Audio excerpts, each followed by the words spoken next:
Please do ask questions. So you sort of have this app where you can ask questions, and we will take some exciting questions at the end. Let's get started with a quick introduction from Ajay and from Olga, and then we'll dive straight in to the exciting discussion. Ajay. I think ladies first. You want to go first? Okay. Thank you.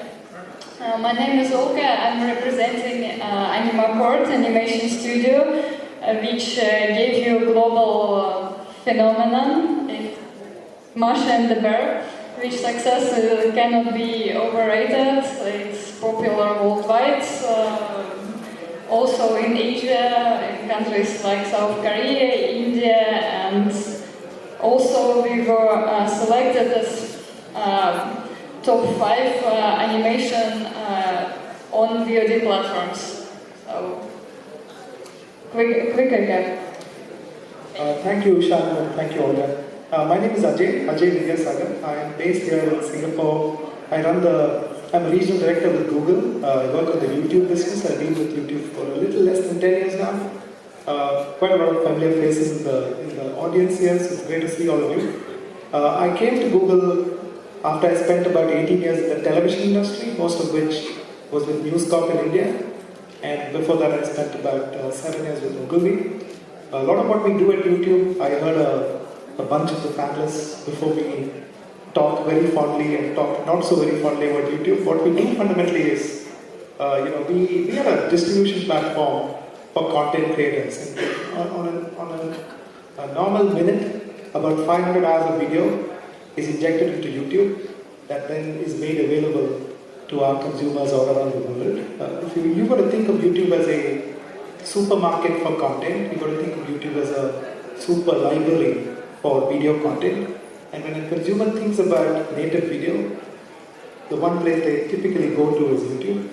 And that's what we fundamentally do. We bring the magic between the content creator and the consumer for video together.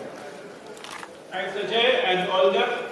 So before I ask the first question, I just want to confess that I'm feeling really sleepy. And I can see many of you are also feeling sleepy. I guess there's just a lot of good stuff to watch out there. I've been watching and binging on Netflix and HBO and Apple TV Plus and waiting for Disney Plus and listening to stuff on Spotify and on Storytel and I guess Toggle and View as well. So my question to Ajay is that in this changed world, in this sort of revamped content world, what is the original streaming company like anymore? What is the relevance of YouTube? What do you do anymore? So I think it's a great question. So look, YouTube is a platform that really serves a myriad amount of audiences. It actually serves consumers in any part of the world in a manner that makes itself more local than the most local services in that country. So if you go to Russia, where Olga comes from, consumers in Russia think that YouTube actually offers them a plethora of content that most other platforms in that country may not be offering them. Or you go to India, you pretty much find the same thing, that the amount of time spent by a consumer on YouTube on a per day basis far outstrips any other platform in most of those countries. 5 of the world's largest markets for YouTube are in this neighborhood. The biggest market for YouTube in the world is India. It overtook the United States about a year back. Number 4, number 6, number 8 and number 10 are all from the neighborhood of Singapore. And the reason is because YouTube actually offers consumers choice in an unbelievable manner, which really many other platforms don't provide. The second reason why YouTube works is that YouTube is a free service and it's available pretty much anywhere where a smartphone is. And when a consumer comes to the internet, in many markets in the world now, YouTube is the place where they go to ahead of any other World Wide Web-based platform. And so the reason it works, to your question, is that it provides an extraordinary amount of choice, and it provides that in a language that is local and relevant, and in a manner that is truly unbelievable. So we actually see extraordinary velocity for YouTube. We've seen growth in this region that is truly mind-blowing, and a whole bunch of content and advertising partners benefit from that velocity that we have as a platform. Thanks, Ajay, for sort of refreshing our memory on the big daddy of the original streaming company. Olga, you create a lot of content which is featured on YouTube, and a lot of people consume your content on YouTube. As you've seen this sort of content world change in the last few years, how important and big and relevant is YouTube still to your business model, and how do you see the change happening around you? Thank you. Actually, as our bond with YouTube is very strong, maybe somebody doesn't know, but we were officially awarded with the Guinness record as the most watched cartoon on YouTube platform ever. To get a clear idea, it earned more than 4.1 billion views, one video. Can you imagine that? Of course, relevance of YouTube cannot be overstated. We have different channels. We have 15 language channels which can help us reach wider audience in the regions where, for example, for some reason we don't have a TV yet. And also in the modern industry, where, however, market is becoming more and more saturated, but there are some limitations to the platform. So, for example, YouTube also gives an opportunity to use derivative content and monetize it as well. By derivative content, I mean short, funny clips, music, and etc. So, also as landscape changes, of course, for us, as for content creators, we try to manage our rights as well as possible, and YouTube can coexist with platforms like Netflix, Amazon, and etc. So it works. Okay. Ajay, you mentioned that YouTube is a free service, which it is, but it is also now a premium service. So you have YouTube Premium, you have YouTube Music, you have YouTube subscription channels, and you have YouTube Originals, and you have these multiple business models going on at the same time, the ad-driven model and the subscription-driven model. How do you see these evolving over the next few years? And more importantly, what does that mean, Ajay, for your relationships with partners like Olga and with advertisers? Yeah, thanks. That's a great question. So we think of us as a platform that distributes content. We really want to help content creators find users in the most agile, flexible manner. So we predominantly are a reward service, and the bulk of our consumption really comes from there. What we did a couple of years back in the United States, and then followed it up with a whole host of markets here in Asia, is that we, on top of our advertising service, we allow consumers to consume the same content, the same corpus of content, in an ad-free, backgroundable, and an offline manner. So, I'll give you an example. My daughter, she's 19 years old. She hates me for the amount of advertising that we serve on YouTube. And in a lot of ways, what actually comes out of the premium service, the paid subscription video on demand service, is that it actually allows the consumer to pay for not taking ads. And that's the single biggest value addition that the consumer actually gets to the same YouTube, to the same corpus, and the same breadth of content, minus the advertising. On top of that, you actually are able to background the content, you're able to offline the content. You want to take a string of videos, or you take a movie, or you want to take a YouTuber here on Sunday night, you suddenly are falling in love back with the Joshua Tree, you want to take the whole album offline and go on and play it, and you can actually do that when you have a premium service that YouTube provides. But what it actually does is that for every paid user, for every advertising-driven user, the same content creator and owner is actually getting value from that. One comes through advertising-driven value, the other comes from a watch time-driven value of the paid user. But the beneficiary is the creator, is the content owner. So that's actually number one to what we do. Number two to what we do is really, the phenomena of a product we created about a decade back called Content ID.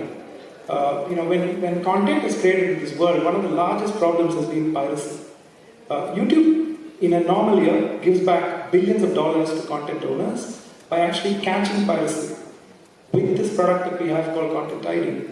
And you then make the option available to a partner to either track the content and block it or track the content and monetize it. So you suddenly are able to take content that you otherwise were not able to do anything with, and you take control of that content and say, if it's on YouTube, I can choose to monetize it or not let it get monetized. And what we're beginning to see in a lot of countries around the world is people are choosing to monetize it and actually encash that usage rather than block it. Or in some cases, they monetize, say, up to a 20-minute video and not the full-length video and things like that. The second thing that I find fascinating, and it's something that I keep learning working on YouTube every day, is, last year when the Star Wars franchise launched world over, Lucasfilm and Disney actually created the whole string of material to launch the film. And what they actually had was a paid and earned activity for the content created from the studio that tallied about 4 billion views over about the first month that led up to the launch. And by virtue of them allowing some of their assets to be kind of, get their fans to co-create on that base of content that they were giving out, they actually generated 4x the volume of viewership on that same franchise. And if you ask me, it's basically an example of capital being used to stimulate interest and then consumer love being used to build on top of that without the content owner really having to put in any sort of effort. And in the process, you're creating an extraordinary community of fans who are all kind of spending time falling in love with the franchise. So I think of YouTube as a platform that helps you distribute and find your audiences, and also helps you find your community of people who really love the stories that you tell. And the magic that you bring together for the content owner, both in terms of finding usage and in terms of finding revenue, is really what we do. It all sounds very simple, but it's not that simple when we finally get down to doing it. Thanks, Ajay. That's fascinating. You sort of also mentioned that the creators win either way, whether it's the ad-driven model or it's the subscription-driven model. Olga, as a content creator, now you have a sort of different revenue streams from YouTube itself. Do you have a preference? Are you sort of setting yourself up for one stream versus the other? Do you mean?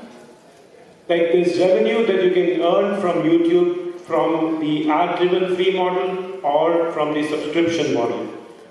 Are you exploring that and trying to find ways to maximize that? Yeah, of course. It would be a little bit silly to ignore all the opportunities and all the wonderful services appearing nowadays, as each and every service applies to different customer. And for example, for Netflix, people can interface, for Amazon, accessibility and having the store or something. Having this variety helps creators a lot, because as was said, some people prefer to do something with an ad, but not paying directly for something. But some people prefer comfort and subscription models. So actually, yeah, it's a nice combination which helps content creators a lot, because when you invest a lot of money and love and patience in your content, of course you hope to be rewarded in the end. Great, thanks. Ajay, you described both these models, and there's a lot of debate about which one is better for the consumer. Do you have a point of view on this? Is there going to be a winner down the road, or are you trying to grow them both in some sort of a proportion? Yeah, actually I have a point of view on this and I'd love to even engage with the audience on this. Look, if you think of this region, I'm going to talk about a bunch of markets that are more relevant to all of you here in APAC. If you take the region and the neighborhood to Singapore, if you take the top 10 markets in the world on demographics, if you think of online video really works way better for people below 35, while traditional media works for people who are above 35. And if you think of the demographics, the top 10 markets, 6 out of the top 10 markets on a overweight below 35 audience are actually in this sub-region, in South Asia and Southeast Asia. If you think of the top 10 markets in the world on smartphone penetration, 6 of them are in this region, in South Asia and Southeast Asia. That's the top 10. But if you then think about per capita expenditure on entertainment to GDP, only about 2 countries in the world actually feature within all of Asia. And what it actually shows is that there is intrinsically, the data is telling you that for some time to come, these markets are going to be heavyweight markets when it comes to demand for content. But they are not going to be in the same ratio of appetite for content when it comes to paying for that content. Because you've fundamentally got a data point that is showing you that there's a mismatch on affordability versus demand. So we've built our entire principles of delivering content with a outsized focus on AWOD that then allows us to ensure that the few upper end of the market who are interested in paying for it are also given the option of consuming it in that manner with a value prop that kind of plays to that need. But it allows us to be part of the full spectrum. And the reason for that is the numbers that I just shared with you. And are originals a big part of that strategy for subscriptions? Are you putting a lot of money behind that? So look, the best way for me to explain this is if you take any originals, platform driven by originals, they work on what I would call a 30-60 principle, which is about 30% of their overall budgets are going into exclusive originals, and about 60% are really going and fetching licensed content deals, which really give them also a lot of volume and a lot of bulk. What we do is we treat our entire funnel as originals. Anything that Olga and her team made is actually an original. It was content that didn't exist for this world to consume till they made it. And so, if you think about the amount of content and the amount of revenue that's being generated for content otherwise unseen on YouTube, and that's the full funnel that YouTube actually has, which is a combination of endemic creator content and a fair amount of traditional media content that sits there. We bring in a layer of content on top of that, which is YouTube originals. There are about 100 odd shows that we have created in the last year globally, and there are about 25 odd shows that we've created here in APAC. They are not of the same volume and scale as what a Netflix or Amazon would do, but they actually play to a set of audience needs that are dictated from the core YouTube user base. Cool, thanks Ajay. And we have questions, a lot of them. And I'm not even joking. So I'll just try and combine a couple of them into one question. Both of them are around the changes in the law to do with the kids-related content, which are going to be in force soon. And what does that mean for you, Olga, as a creator of kids content, and for you, Ajay, as YouTube Kids Fixer? Olga. Actually, that's a good question, which is on the mouth, I think, of all the kids creators. Yeah. While we were sitting in the speaker's room, we briefly touched the subject that, of course, all the creators are worried a little bit because we used to the fact that YouTube stimulates our creativity, and a lot of companies even create special content for YouTube, like songs or nursery rhymes and etc. And of course that seems scary to lose that sort of income. But from our standpoint, we think that it's going towards the safety and to best user experience, because as a company we are also very worried about kids communicating with the wrong sort of content, and the fact that it's being sorted out, it's very cool. But I think that Ajay will tell more about what it's going to bring for all of us. Sure, thanks, Olga. So I think the best way to respond to this question is for all of you to get a little context on what really has happened and why we're doing what we do. So YouTube is actually about a 15-year-old platform. We are a teenager. We're not such a old, foggy in the business as Shalu made it out to be. When YouTube started, it was a really little village with a little bit of content and a few users around the world. And today we have 2 billion users, and the world of content has truly exploded on YouTube. Like I started by saying, about 500 minutes of video are uploaded per minute, 24 hours a day, 365 days on YouTube. So it's an extraordinary amount of content sitting up there. What therefore has happened is that the content that creators like Olga and companies like hers make are one of the many diverse kinds of content that are sitting there. And what is important for us is to ensure that users of content that are focused, that are actually kids' content, need to be given a space that is safe and that is not really harmful in any manner whatsoever to that user. So what we've learned is especially in the last 5 to 6 years, smartphone devices have exploded around the world and shared usage has absolutely taken off, and therefore the idea of a supervised viewing habit that was reasonably prevalent till about 6-7 years back is totally collapsed all over the world. Therefore kids are not supervised on platforms when they are actually consuming content. And therefore it's really important for us to ensure that we are able to give them a safe space that actually prevents anything harmful happening. That's actually why we created YouTube Kids about 2.5 years back. And what we've started doing is using the combined network of Googles. We're trying to give it a lot more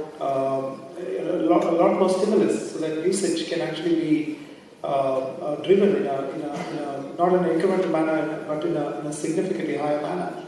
And a lot of our content creators of the kids content portfolio, we are actually actively encouraging them to consider making that a very fertile space and making that their safe space. That journey is going to be a journey of, it's like, if you stocked all your goods in a high thoroughfare outlet, and if you've got to kind of think about migrating that to a new outlet in a new location, it's going to be a bit of a journey. It's not going to be an overnight like-to-like volume, but in the end state, it's actually going to be a good thing because the user actually is going to have an experience that is safe and highly controlled. Thanks, Ajay. Thanks, Olga. We're almost out of time, and there are a bunch of more questions, but I would sort of try to wrap it up by asking both of you about the big bets that you've taken for your company over the next 2 to 3 years. What are the biggest bets that you've taken? What are you betting your company on for the next 2 to 3 years? Olga and Ajay. I think as a content creator and innovative company in the core, we're always looking for new ideas, and of course we will continue to develop our beloved brand, Masha and the Bear, and some more seasons coming. But at the same time, we also search for new brands and new wonderful IPs, which could be also monetized on YouTube as well, because we have our own MCN. So, but at the same time, we also look with optimism for different SVOD platforms like Netflix and Amazon and etc., which are big partners of ours. So I think that we will do basically what everybody does, try to find the best possible mix. And as I said, also we will continue to special content for YouTube, like nursery rhymes and alike, and create musical channels. So give a go to derivative content. So probably that's it. Yeah, the way I would describe this is, we think of our business built around three fulcrums, the viewer, the creator, and the advertiser.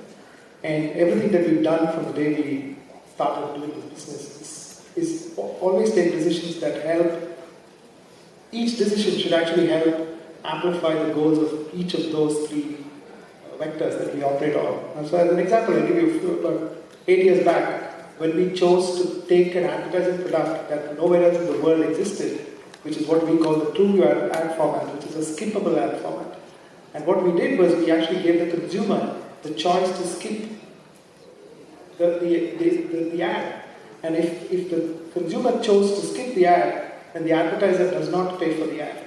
And if the consumer chose to skip the ad, then the creator actually would ensure that the content ran seamlessly without a full-scale break. But what we actually did by virtue of doing that is actually it made users stick with the platform a lot more. It made content creators actually see more viewership. And surprise, surprise, at the end of a few years, we realized that actually advertising was increasing because of that. Because advertisers were seeing that their wastage on advertising was being minimized because of a platform like this. In traditional media, nearly 6 to 7 out of 10 units of advertising money goes like a ship in the dark. It goes without actually advertising being watched. And that's just an example of how YouTube thinks about product and development. It's really, we don't do anything unless the viewer, creator, and advertiser are seeing a big upside. And that is our mantra to doing work. We keep trying to push the needle on that in the same way year after year. Thank you, Ajay. Thank you, Olga. Have a great day, everyone. Thank you. Thank you.